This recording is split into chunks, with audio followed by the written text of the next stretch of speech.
Joining me now is royal correspondent and writer Michael Cole. Good afternoon to you, Michael. Do you think that all this coverage by the media, particularly on social media, was way over the top here, and actually it was wrong that the Princess of Wales was put into a position where she felt she had to make this statement, and not just put out a statement, but do it in a video message? Social media is beyond description. It has turned into a wonderful invention, a wonderful innovation has turned into a cross between a septic tank and a piranha pool. And I do hope at long last, with this heartfelt statement yesterday from the Princess, that these trolls crawl back into their holes and desist. Even if they do continue, I just hope that they won't be believed. I do believe that the media, the mainstream media, the responsible media in this country and indeed around the world has behaved entirely properly, expressing concern for the Princess, and that will continue. And Pip, you know, we've heard more news this afternoon. We can't stop news coming. It will continue to come because the spotlight on royalty is a spotlight that's never switched off. And now it's being reported from California that the Sussexes, Meghan and Harry, have reached out privately to the woman we're seeing sitting on the bench there and her husband, Prince William. Of course, we don't know who spoke to whom. We don't know what was said. But if that did happen, it is significant because it could be the beginning of renewing the bonds of brotherly love.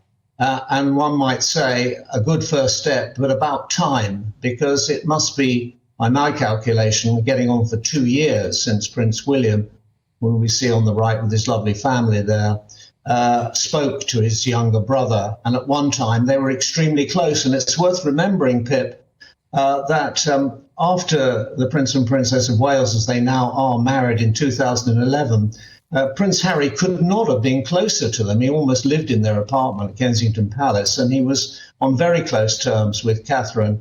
They got on extraordinarily well. Of course, all that changed post Meghan, and what we know and what we've seen and what we've been disturbed to hear about has happened in the glare of publicity ever since. So what we are to make of this private reaching out, as I think it's being put, remains to be seen. But actually, at this moment in time, as they say, Prince William has other more pressing matters on his mind, and that is his wife, Kate, and her speedy return to full good health. What must also bring Princess Catherine and a huge amount of comfort is the wonderful relationship she appears to have with her own family, her mother Carol, her father Michael, isn't it, her sister Pippa, younger brother James, and he released that lovely childhood picture of them on Instagram, and it was a short statement but so poignant. I think we can see that.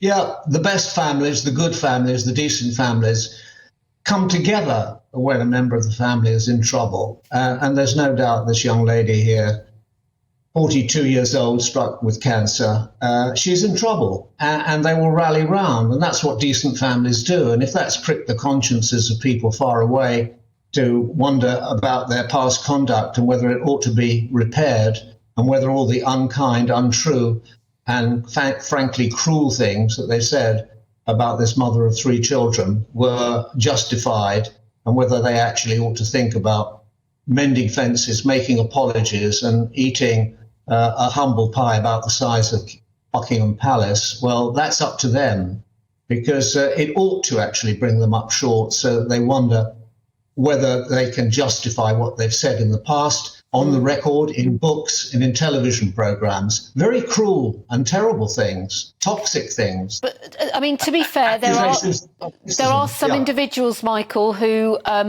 have sort of joined in all the speculation in recent weeks. Where's Kate? You know, joining in the conspiracy theories about this picture of her, that video of her, who actually have come out and said, do you know what? I was wrong, and I'm sorry. Yeah, so there was a Guardian journalist, and he should well Owen Jones. Yes, I don't want to mention his name to give him publicity because he obviously loves it. But yes, you're right. And I think nothing could have been more vile. You don't attack people when they're down. You don't attack them anyway. But that is the sign of the bully. To attack a weak person at their most vulnerable is reprehensible in the extreme. And those people should hang their heads in shame. But it's awful. Yeah. But it also just shows, doesn't it, the power of social media. We get sucked down this rabbit hole if we see one post about where's Kate and then we see a load of them and you end up unwittingly sometimes getting involved in that conversation.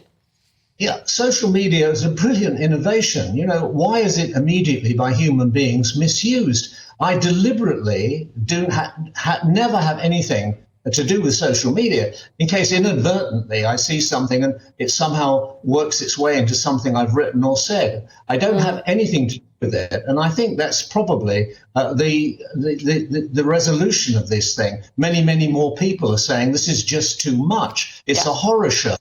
And it's filled up with people who wouldn't dare to say those things to your face, yet hiding behind their anonymity in their little attics. They feel they can take down the world. Well, it's appalling.